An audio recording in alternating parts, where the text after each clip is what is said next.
Hoy vamos a hablar de la demanda o las demandas de violencia de género. Esto me ha motivado el hecho de ver cómo la mayoría de los no profesionales y aún profesionales creen o entienden que la violencia de género es un tema del derecho penal y están muy alejados de esto cuando así se manifiestan o cuando así intentan hacer la defensa del derecho, sea la víctima o en algunos casos los profesionales que asisten a la víctima. También lo he advertido en muchos magistrados. Lo que sucede al respecto es lo siguiente. La ley de defensa de las mujeres a todo acto de discriminación o violencia, conocida como Ley de Violencia de Género 26485, en su artículo 45 dice expresamente: esta ley no tipifica ningún delito. O sea que no existe el delito de violencia de género. A ver si nos entra bien en la cabeza que no existe el delito de violencia de género. No hay un delito en el Código Penal como es el hurto, el robo, esos son delitos, homicidio. No hay un delito que diga violencia de género. Entonces, la pregunta sería, bueno, ¿y por qué está una unidad fiscal de violencia de género? La unidad fiscal de violencia de género nace a raíz de que hay delitos penales que se cometen en un contexto de violencia de género, que es muy distinto a que sea el delito de violencia de género. Se producen en un contexto de violencia de género. Así aparece el artículo 80, inciso 11, cuando nos habla de los distintos tipos de homicidio agravado, de ese que nosotros denominamos femicidio. Cuando un hombre matara a una mujer en un contexto de violencia de género. Así se expresa el código. Ese contexto en violencia de género se asimila en otros delitos como las lesiones, se asimila en otro delito como la amenaza hacia esa mujer, o sea, dentro de ese contexto de violencia de género. Y así, algunos tipos penales son atravesados por estas normas de derecho constitucional, convencional y de derecho civil que vienen, son derechos humanos, primero que nada, que vienen y atraviesan todo el derecho.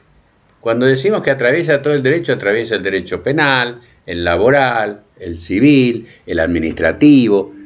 Tengamos claro que estamos hablando de un derecho nuevo y es un nuevo paradigma. Decimos que es un cambio cultural. El cambio cultural también tiene que ver en resetear ese cerebro jurídico que nos enseñaron en la facultad y con la que convivimos años y años. Entonces, debemos dejar en claro una cosa.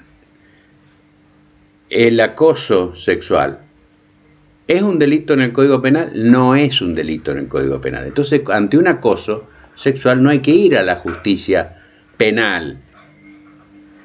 Cuidado, porque muchas víctimas van a la justicia penal y como insisten, le toman a veces la denuncia. Y le toman la denuncia y le hacen meter la gran pata, porque está haciendo la denuncia de algo que no es delito. Entonces va a llevarle a una frustración. Entonces, por favor, el acoso no es delito, el abuso sexual sí es delito.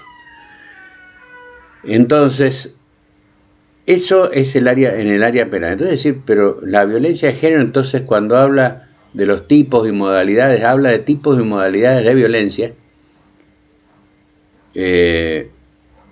contra la mujer o discriminación contra la mujer, esa discriminación, esa violencia está protegida por esta norma especial de la 26485 y las normas que surgen de las convenciones CEDAW y Belén do Pará. Lo he repetido miles de veces, pero ese derecho convencional está por encima de nuestro derecho civil y comercial, por encima de nuestro derecho penal, por encima de las leyes laborales, la ley de contrato de trabajo. Esto es algo que muchos se olvidan. Estoy hablando de la gente del derecho. Como que hay mucha gente del derecho que cuando habla de Constitución se ha quedado en la Constitución del 53.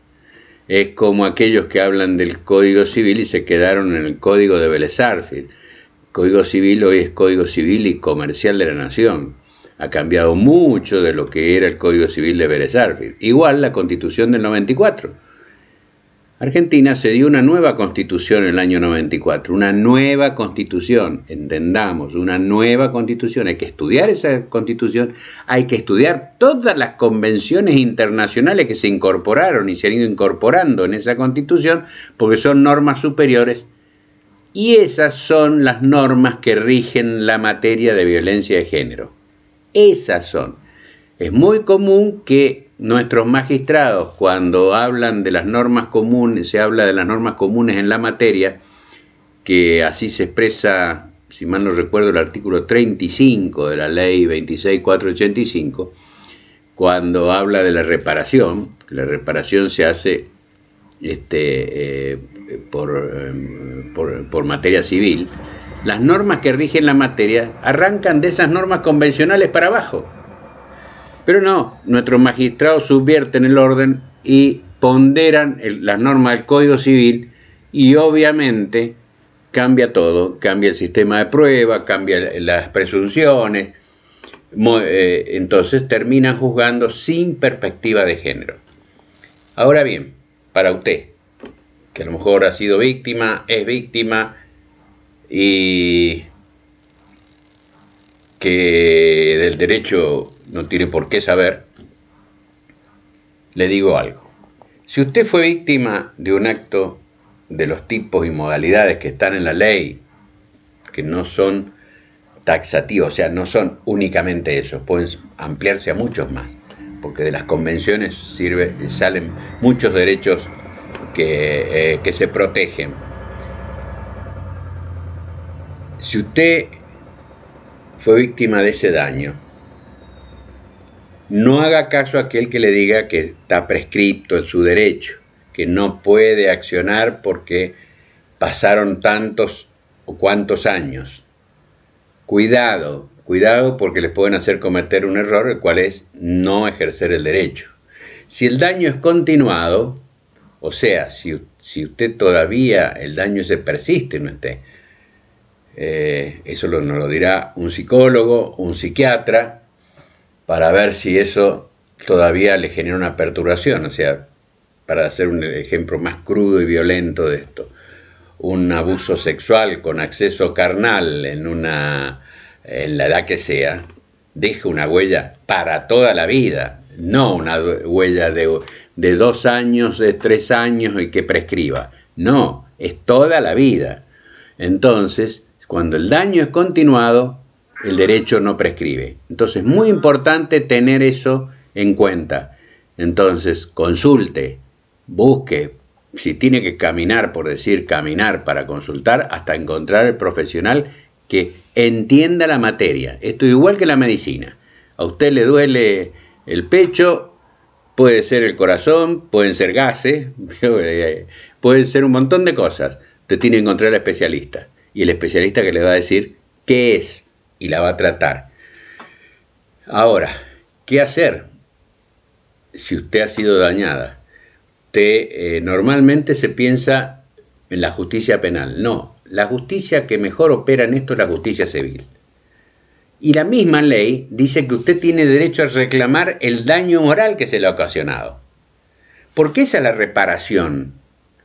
Ya sé, van a salir algún psicólogo y psiquiatra sin ninguna perspectiva de género y con poca capacitación en la materia y van a decir, la víctima, la que se dice ser víctima, tiene un interés ganancial en el proceso. Obvio que va a tener un interés ganancial en el proceso. Quiere una reparación del daño que le han producido, por favor. Pero eso también hay que tener mucho cuidado. Hay que trabajar con profesionales que conozcan la materia, en psicología y en psiquiatría. ¿Los hay? Sí, pero contados con los dedos. Cuidado. También es un sector que hay arena movediza. Entonces, todo esto hay que tener en cuenta para hacer una demanda por daño moral. ¿Y cómo se hace esa demanda de daño moral? Esa demanda de daño moral le permite a la víctima, o sea, le permite al profesional poder prever reacciones del violento. Le permite pedir medidas de protección. Algo que a veces no es tan fácil en materia penal, porque en materia penal el fiscal no puede dictar esas medidas. Esto es tema de otra charla. Entonces, ¿qué hace el fiscal? Lo manda a familia para que se dicte una tutelar de familia, dictando la prohibición de acercamiento, esto, trámite que tiene una demora, y como usted ya hizo la denuncia penal, el violento puede ya estar sabiendo que usted la hizo, puede tener una información de esto. En materia civil, si usted pide una medida de protección, el expediente es secreto. Entra la demanda civil, no aparece en sistema, nadie sabe que usted metió, salvo el personal del tribunal, y usted le está pidiendo al juez una medida de protección. ¿Qué medida de protección? ¿La prohibición de acercamiento? Sí, es una. El embargo de los bienes para que no vaya y le venda el auto, le venda esto, o la intervención en una sociedad anónima que creó diciendo vamos a resguardar nuestros bienes, resulta que la sociedad anónima es entre él y su hermano. Bueno, una intervención en la sociedad, esas son medidas previas de protección. La medida de protección es pedirle que le embargue el sueldo. Señor juez, embargue el sueldo porque apenas tome conocimiento este hombre de esto, me va a dejar en la calle con los chicos, entonces necesito la casa y aparte un ingreso. Todo esto se consigue rápidamente en materia civil. Eso no se lo habrán dicho nunca y muchos colegas ni lo saben. Es un formato nuevo. Esto requiere un trabajo de armado de la demanda especial para cada cliente. Esto es lo que se llama un traje a medida. Y el traje a medida debe ser elaborado como un proyecto. O sea, cada demanda es un proyecto. Hay que armarlo como proyecto. ¿Lleva tiempo? Obvio que lleva tiempo. Lleva un trabajo de ir evaluando y considerando todos los puntos para poderle darle protección primero y antes que nada a la clienta. A ver, hay clientas que han llegado porque la están por despedir o la despidieron. La medida de protección es que la vuelvan a reintegrar al trabajo. Y después seguimos discutiendo la demanda de fondo, si correspondía o no correspondía, pero está cobrando su sueldo y sigue trabajando. En algunos casos, esa medida de protección se extiende, porque obviamente se extiende hasta que termine el pleito, y a veces los pleitos duran años. 5, 6, 7, 8, hay apelaciones, cámara, incidente, llegamos a la Corte de la provincia, podemos llegar a la Corte de la Nación. Y muchas veces me ha pasado en casos en que esa persona en ese lapso accedió a la jubilación. La medida de protección no solo le sirvió para seguir cobrando, sino de acceder a la jubilación. Y después vamos al resultado del juicio, si lo gana o lo pierde, pero sí ganó la tranquilidad de estar protegida. Lo demás es ese criterio del juez, en donde uno queda en manos de un juez que, como he escuchado a algunos que me han dicho, yo esto de violencia de género no entiendo mucho, y esto los actuales jueces hasta civiles diciendo eso. Entonces, el trabajo a nivel de lucha jurídica en el tribunal, uno se encuentra con dos no con una parte, el demandado, sino con dos partes, el demandado y el tribunal, con el cual litigar. Bueno, con esto quiero que repasen este video, lo vuelvan a leer, o sea, a ver, y si tienen dudas, búsquense la ley 26485 y vean, léanla tranquilamente, es accesible para todo el mundo. Con solo saber leer y escribir vas a entender esa ley. No es tan difícil.